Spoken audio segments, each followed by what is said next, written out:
Blüps store skovtur. Skrevet og fortalt af Kenneth Kærbo Ottesen.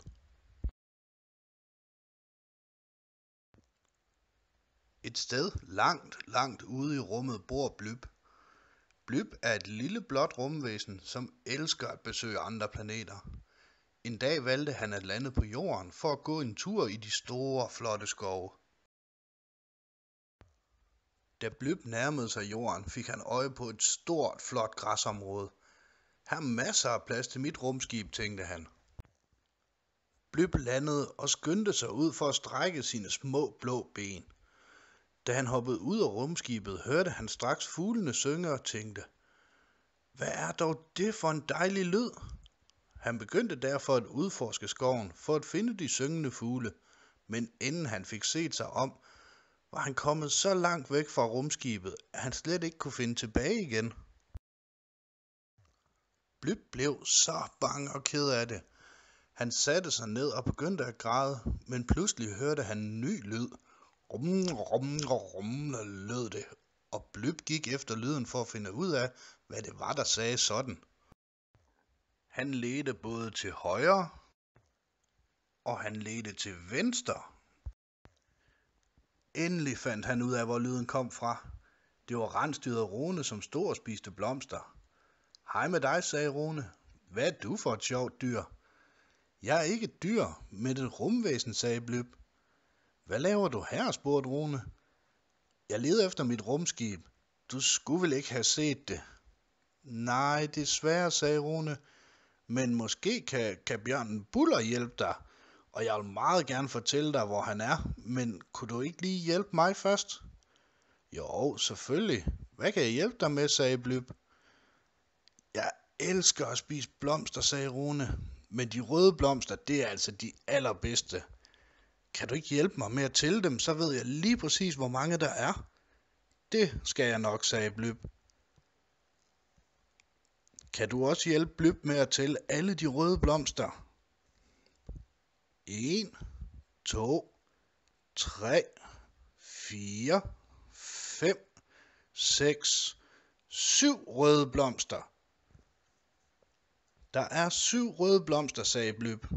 Mange tak for det, sagde Rune. Dem glæder jeg mig til at spise, og viste Blüp vejen hen til bjørnen Buller.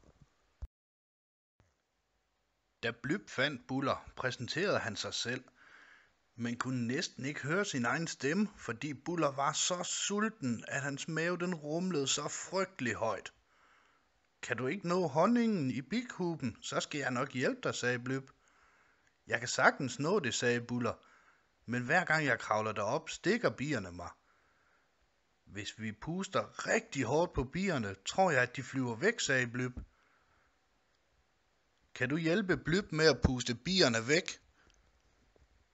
1, 2, 3, pust! Og Blüp og alle børnene, de pustede, og de pustede, og de pustede på alle bierne. Det lykkedes! Nu er bierne pustet væk. Så kan du få fat på din honning, sagde Blüp. Men kan du først hjælpe mig med at finde mit rumskib? Jeg ved desværre ikke, hvor det er, sagde Buller. Men måske egernet Egon kan hjælpe dig. Så vil jeg gå ud og finde Egon, sagde Blüp. Blüp ledte efter Egon, men han havde altså lige brug for 10 minutters pause og lagde sig ned for at slappe lidt af. Kan du hjælpe Blüp med at tælle til 10, så han ved, hvor mange minutter han skal ligge og slappe af? 1, 2, 3, 4, 5, 6, 7, 8, 9, 10. Ej, hvor er du altså god til at tælle. Tak for hjælpen. Nu var Blüp fuld af energi og fandt hurtigt Egon, men der var noget galt. Egon havde mistet alle sine farver og havde derfor fundet en masse maling, men han kunne altså ikke helt huske, hvad farve et egern har. Hvis du hjælper mig, sagde Egon, så skal jeg fortælle dig, hvor giraffen Gitte er, for hun siger, at hun ved, hvor dit rumskib er henne. Så skal jeg nok hjælpe dig, sagde Blüp. Kan du hjælpe Blüp og Egon? Hvilken farve er det mon et egern har? Er det rødt, blåt eller brunt? Ja, selvfølgelig. Det er da brunt. Så malede de to venner Egon brun. Det var dejligt, sagde Egon. Nu skal jeg bare finde ud af, hvilken farve min tunge og min snude har. Kan du hjælpe Blyb og Egon igen? Hvilken farve skal Egons tunge og snude have? Skal det være rødt eller blåt? Hvor er du altså bare god til det her? Det skal selvfølgelig være rødt. Derfor malede Blyb og Egon Egons tunge og Egons snude røde. Nu er vi næsten færdige, sagde Blyb. Vi mangler bare at male dine øjne nu, men hvilken farve har vi ikke brugt endnu? Kan du hjælpe med at finde den sidste farve, de ikke har brugt? Har de brugt brun? Ja, den har de brugt til at male Egons krop med. Har de brugt rød? Ja, den har de også brugt. Den har de brugt til at male Egons tunge og Egons snude med. Men så er der jo kun den blå tilbage. Så derfor så malede de Egons øjne blå. Nu er jeg helt klar og i fine farver igen, sagde Egon, og viste straks Blyb vej hen til giraffen Gitte. Da Blyb mødte Gitte, spurgte han, om hun havde set hans rumskib. Jeg ved godt, hvor det er, sagde Gitte, og jeg skal også nok følge dig derover.